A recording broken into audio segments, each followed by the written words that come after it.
Ya Pak Deddy, jangan sampai sudah tahu pura-pura tidak tahu, kan nggak bagus juga. Tapi kalau ditanya kenapa dan bagaimana, itu posisi kami karena jujur kami tidak pernah membahas hal ini secara teknis. Jadi kami tidak tahu, tidak terlibat. Saran saya, coba tolong tanya kepada yang terlibat saja. Jadi tapi saya, Pak Deddy lebih tahu daripada saya. Saya juga karena lewat OSS aja, jadi OSS itu kan siapapun di belakang di ruangan sendiri pun bisa langsung masukkan data itu ke OSS. Karena izinnya sekarang kan tidak perlu ketemu Menteri Investasi juga keluar kok, selama memenuhi aturan.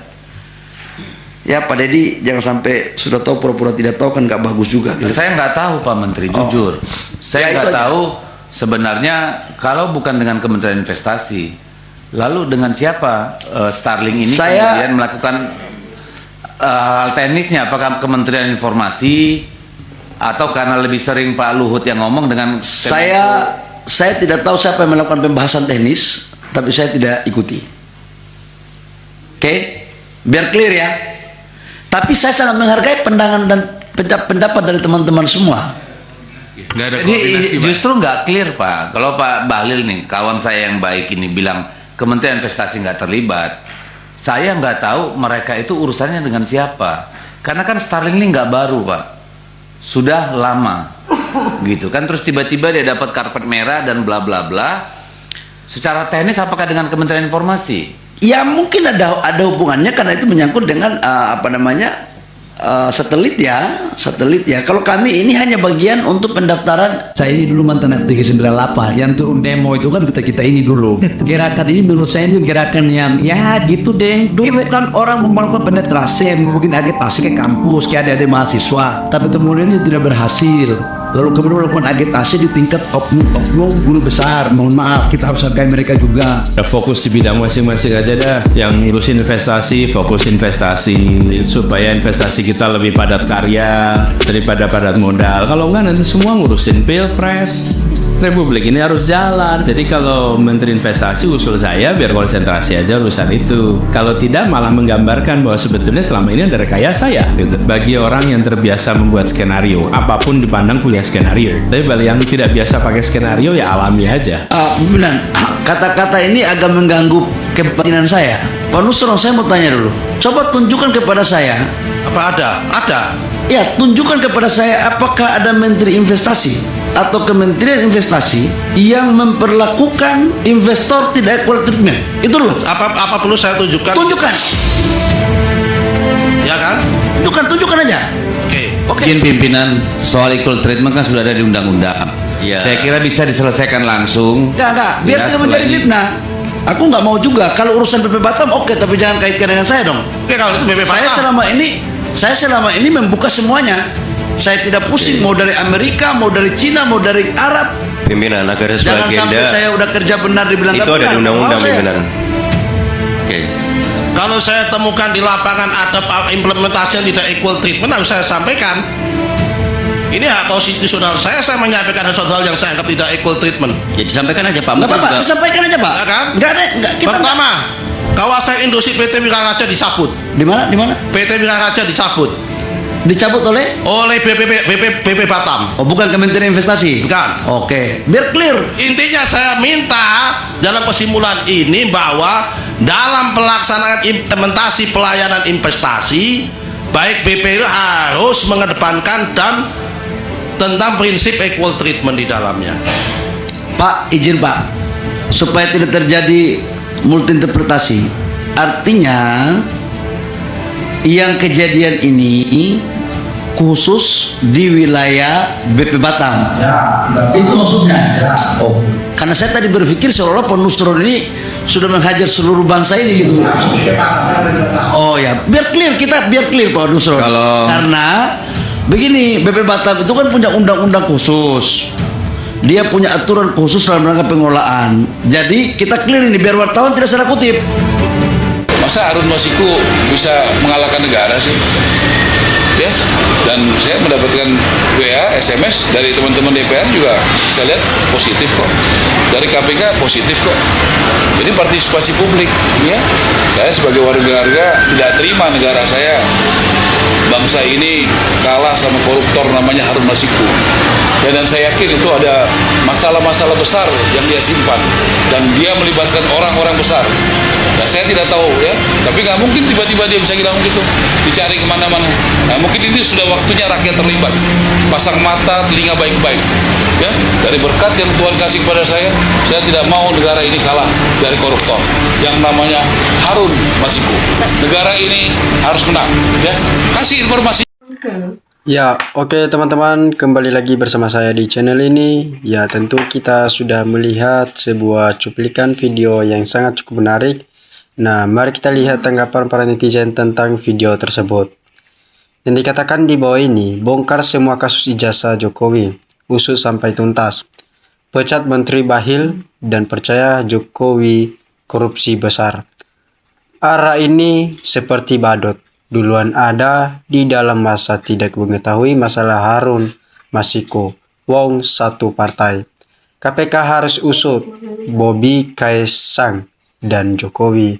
Bobi Nasution, Kaesang, juga Gibran, bapaknya harus diusut kembali duit negara yang dikorup. Nah, Bahlil merampas jabatan ketua Golkar. Apakah tidak malu merampas jabatan? Nah, Kaesang itu harus diperiksa karena dia sudah tahu ya. Nah, investasi Rp 30 miliar uang yang dikorup mungkin ribuan triliun, hancur negara. Jika tujuan memimpin negara untuk memperkaya diri dan keluarga, maka jangan harap rakyat dipikirkan sejahteraannya. Nah, kenapa cuman Harun yang harus dikejar? Kan banyak koruptor di bumi ini. Kenapa Anda tidak mengejarnya? Dulu Anda juga kader PDIP seperti Harun. Kenapa tidak dari dulu pasang mata dan telinga? Nah, Indonesia korupsinya sudah mendarah daging siapapun. Pemimpinnya hanya rebutan korupsi dan kuasa, ya. Nah, teman-teman, Harun Masiku kasus suap saat ketahuan yang rugi ya Harun Masiku. Negara nggak rugi 1 sen pun. Nah, kenapa hanya Harun Masiku saja yang dikejar sebagai koruptor? Bagaimana dengan koruptor-koruptor yang lainnya? Nah, setuju harus berantas korupsi termasuk keluarganya Mulyono. Ya, jika Allah berkehendak semua bisa terjadi. Siapa yang kotor akan kelihatan. Nah, ingat, suap itu jangan jadi kasus besar. Korupsi tambang itulah poin utama. Cepat bongkar dan tangkap keluarga dinasti ya. Nah, teman-teman, terima kasih Pak Deddy Sitorus. Saya juga korban mediasi Polres Rohul Riau. Mediasi tahun 2017 silam. Jumlah 800 juta. Mediasi 2021 Juli. Perampok serahkan ke penyidik Polres Rohul 26M. Saya korban tidak pernah terima. Saya sudah tempuh jalur hukum semua. Masa semua hukum kalah sama perampok atau penyidik Polres Rohul. Ya. Nah, memulai dari PDIP. Semoga KPK tidak stop sampai PDIP saja. Biar terbongkar semua siapa tikus-tikus di lumbung APBN. Selama ini beranikah KPK? Nah, bukan kalah sama HM saja, tapi kalah sama semua koruptor. Besar hukuman. Hukuman rendah bagi koruptor itu bentuk kekalahan ya. Nah, cepat lakukan penyelidiki. Ya, kalau memang salah miskinkan keluarganya, jangan keluarga foya-foya dengan uang rakyat yang menjadi korban sampai akan menderita susah berkepanjangan. Sampai kapan rakyat tidak menderita? Bahlil nampak wajah pembohongannya. Warisan Jokowi biasa pembuatan skenario. Kok Harun Masiku dianggap koruptor? Kan beliau bukan pegawai negeri atau pemerintahan atau BUMN. Masih sih orang-orang pintar nggak tahu arti dari kata koruptor. Maurar jangan kalah sama koruptor Harun Masiku, tapi boleh kalah sama koruptor minyak goreng. Hukum jangan sampai tumpul di atas di bawah tajam. Yang penting ada barang bukti, sikat aja koruptor. Jangan dipandung bulunya, pandang perbuatannya. Nah, teman-teman, negeri ini seperti api korupsi yang sudah membumbung tinggi, malah disiram bensin, terbakar semuanya, habis rakyat jadi mayat hidup. Bongkar benar kata Jet Listion Sigit, ternyata ikan busuk dari kepala. Kalau memang korupsi besar, tangkap dia. Jangan biarkan berleha-leha. Bahlil. Nah, Ara itu apakah orang yang jujur? Kelihatannya kok tidak dipatut diselidiki orang. Senangnya menjatuhkan orang lain. Orang ini bahaya. Nah, demikian, orang pendiam itu berbahaya, liciknya.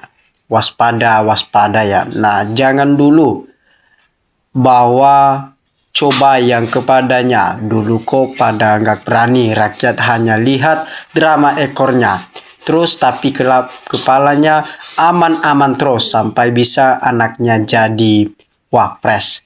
Bongkar semua yang korupsi uang negara. Jangan korupsi Hasto saja yang diobok-obok. Kalau Hasto korupsi bukan geruhinkan uang negara. Salut buat Pak Prabowo. Semuanya dibiarkan dulu omong-omong. Intinya kita tunggu 2025 langkah selanjutnya. Saksikan langkah hukum untuk Indonesia bahagia merdeka. Nah, Harun Masiku dianggap koruptor yang merugikan negara. Yang jelas korupsi adem ayem, Ara mulai gila. Wajah hebat Muarar Sirait, bawa-bawa nama Tuhan, hebat sekali. Seperti malaikat Bung Arar apa ya.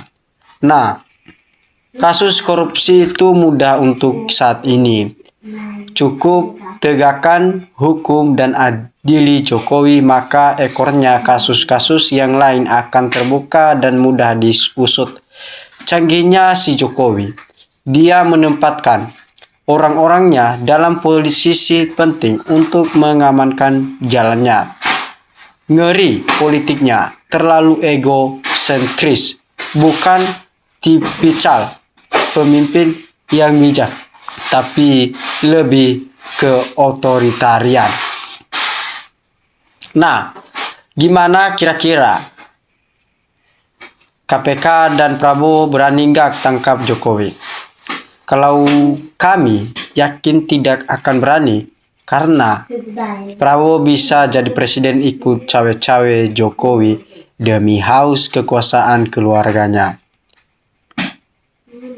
Nah, kalau mau bongkar korupsi Mulyono, tangkap proses hukum pemuja Raja Tega Jawa ini, yakin semua akan terbongkar. Kau juga koruptor juga, paling gak banyak makan duit dari oligarki juga sok baik. Nah, ini baru masuk akal. Tergantung presiden yang sekarang apakah ada niat baik untuk bangsa dan NKRI atau tidak. Kalau ada niat baik, semua bisa ditelusuri dan diproses. Ayo Nustron maju terus bongkar penjabat-penjabat yang bermasalah. Orang kedua ini sudah dipakai induk yang sama. Sekarang mereka makan lobster bersama di restoran. Menteri kok nggak tahu? Yang benar-benar pura-pura nggak tahu kali. Bongkar semua kebohongan, jangan ditutup-tutupi. Masih lebih banyak yang dikorup dari Harun Masiku, masih Gentangyangan yang tidak ditangkap seperti Blok Medan, Kaisang Mulyono. Nah, jangan lama-lama, segera usut keluarga Mulyono, sudah amat sini ini. Penegak hukum kapan mau diadili? Rakyat kecil aja cepat diusut. Boleh curang asal tidak ketahuan, katanya di Konoha. Dipikir-pikir negara ini dia bikin hancur oleh penguasa yang tidak punya adab dan bukan negarawan. Mikirin rakyat itu bohong, justru keluarganya yang didahulukan. Ini pencitraan semua. Tunggu saja ajab Allah. Usut juga uang yang terima dari Woh sehingga omnibus kesejahatan. Nah, tangkap hukum berat para koruptor penghancur bangsa di negara. Ya, demikian teman-teman penjelasan saya. Jangan lupa beri tanggapan kalian di bawah kolom komentar ini. Nah, salam dari NKRI harga mati.